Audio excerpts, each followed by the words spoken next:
लो आओ, आज मैं जोक की गीत लेके आई हूँ। एक आप लोग को सुनाना चाहती हूँ, आप लोग सुनिएगा और हमारे चैनल को भी लाइक सब्सक्राइब कर दीजिए आप लोग। तो आओ, विवाह की गीत है।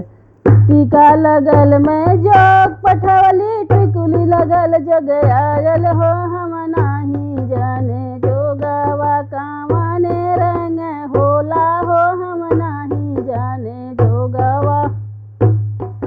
नथिया लगल हम जोग पठवली, नथुनी लगल जोग आयल हो, हम नाही जाने जोगवा कामने रंग होला हो, हम नाही जाने जोगवा।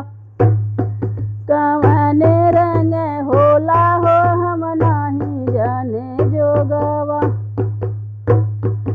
लहंगा लगल हम जोग पठाए, लहंगा लगल हम जोग पठाए, चुनरी लगल जोग आयल हो, हम ना जाने जोगवा कामने रंग होला हो,